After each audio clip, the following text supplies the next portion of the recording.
It's 8:40 right now. Welcome back to CW Iowa Live. Lou and Jackie here. Good morning. Along with a good friend, Michael Jenkins. He's an attorney at law that deals with bankruptcy law. And this morning we're talking about something that some people may have thought would be, safe in regards to bankruptcy, but we are talking about student loans.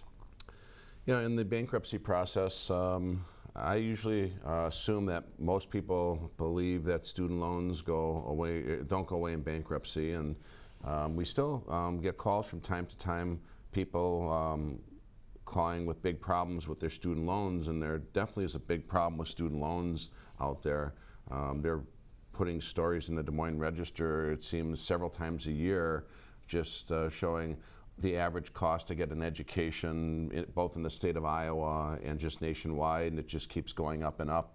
And they talk about how these graduates are graduating from college and now have to go home and live with their parents because they can't afford to live on their own. Yeah, monstrous debt. So a lot of people usually file for bankruptcy to get rid of debts. They're having issue paying, or things are just building up too high, and you're hoping, because a lot of people do have student debt, like you just said, even years after they graduate, still dealing with the student loan debt. So you're like, fine, I'll file for bankruptcy. We've heard you talk many times about it, but that one isn't necessarily going to be going away. Yeah, that one isn't going to go away, and during some of our different topics we've discussed things where, well, there's certain debts people think can't go away and they actually can under conditions like income taxes and things like that. Mm-hmm. And so people sometimes say, well, maybe these student loans can go away too. And the law has just made it almost impossible for those to go away in a bankruptcy. The general rule is they don't. And that's including federal and private loans. Federal and private. They're both under the same umbrella. They're protected, and they don't go away.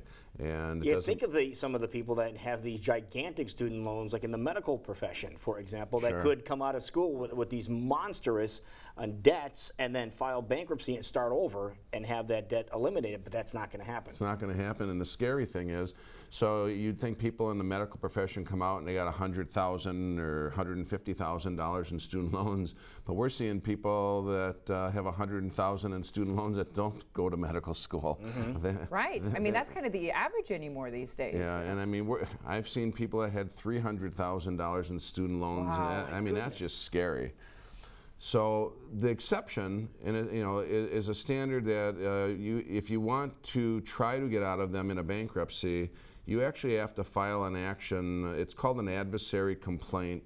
In plain language, it's basically got to sue the student loan agency, whether it be the government or the private lender, and you have to file a lawsuit against them in the bankruptcy court, asking the court to determine whether these should go away. And the standard is a lot harsher than the language in the statute. It says unless they impose an undue hardship, then they survive. When the question is, well, what is an undue hardship? Right. Mm-hmm. People call me and go, well, I've got an undue hardship, I can't pay them. Right. That doesn't fly. Well, that doesn't fly, and it's a real strict standard. So at least the standard that most of the country uses is you've got to prove that you can't even sustain a minimal standard of living on your current income and expenses when factoring in the student loans. You have to prove that you've got conditions and circumstances that are preventing you from being able to pay these, and that those are foreseen to exist for the entire period of the loan repayment term. So just because you don't have a job for a year, if you got a 15-year repayment or 20-year repayment, it's assumed that you're probably going to be working in more of those years than not. Right. So just because you got a temporary situation doesn't mean, oh, I get to walk away. No, do they give you? Is there any way to get a temporary stop on what the loan is? Well, yeah, the programs, and the student loan programs, the government ones, they have these deferments and forbearances, and unfortunately that's what many people, they just keep doing it. So the loans just keep growing, the interest keeps building up, and they keep growing and growing, and so that isn't getting them anywhere. And then the third component that you got to prove is that you've made a good faith effort to actually pay these. So that doesn't mean you just whined about it for 5 years. You actually have to show that you've tried. Give them a little something for the effort. Well, at least try to make the payments. Yeah. And you know, if there's programs, try to get involved in some of the programs. And most people just go, I can't do it, so they just don't pay. You know, and it seems like it's a lost cause. Sometimes they're just such huge amounts of loans, and so it's a really big problem. Now, if you really are disabled, and essentially when people call me, I tell them that's what you got to be. I mean, you have to basically be incapable of work, and it can't be just, you know, for a while. It's got to be almost for like ever. And so if a person had been working and now they're having to go on Social Security disability, so you've proven to the government that you can't work because it's very hard to get Social Security disability, that's pretty much going to open up the door to, at least without bankruptcy, get your student loan forgiven, because in the federal programs, the federal student loans, in the terms of the loans, they do have a forgiveness provision, and that is if you meet their criteria of disabled, and then they, I believe, review it for a few years to make sure you stayed that way.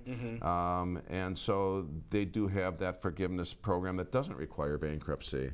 But the private ones, they don't have that. They really don't have anything. And that's why those private loans are really not so good. And a lot of people end up getting those because there's only so much availability for the government student loan programs that are funded through the United States Department of Education.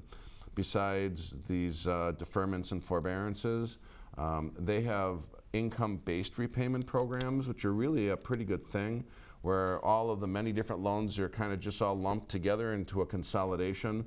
And if anybody wants to read about these, you can find out about these programs at the website for the U.S. Department of Education, and it explains the programs and the conditions of them, and people should explore those.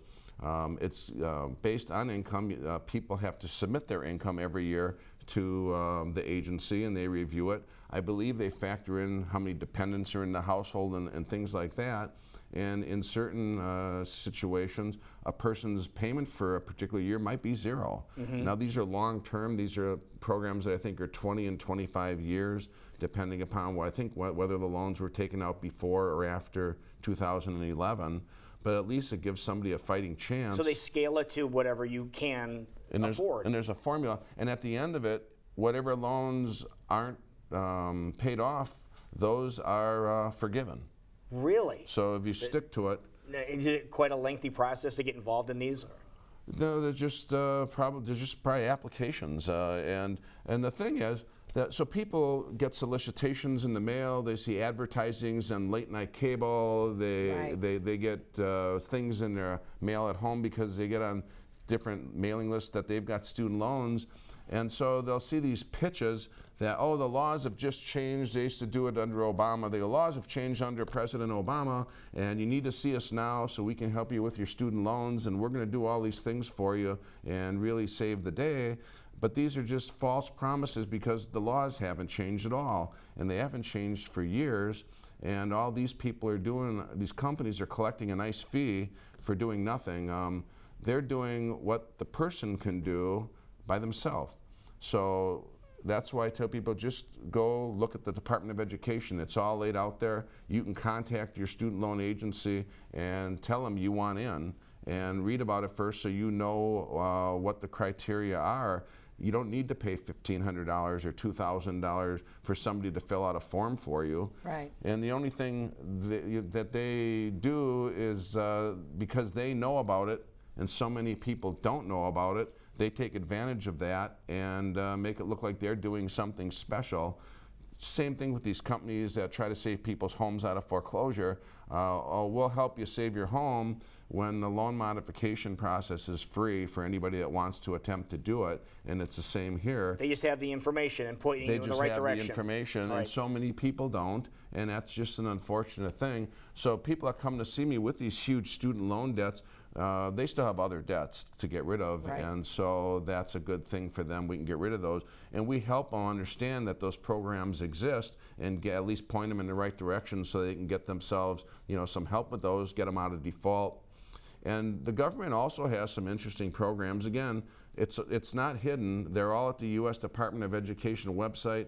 So many people are connected to their cell phones and their devices all day long. So maybe they should just, go to some useful information. Spend a little time doing that. Also, spend a little time getting to know this guy too. If you have a situation that does involve bankruptcy, or possibly not having to file it, as he just got done mentioning just now. But this is where he can help you out. He has the information that you need.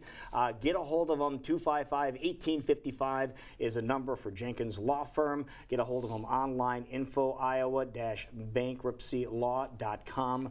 And he does answer his emails. He's very good about that. Great information, Michael. That is thank you very very, much. very interesting. It is 8:51 right now, and hopefully you can stick around. We will be right back. You are watching CW Iowa Live in West Des Moines.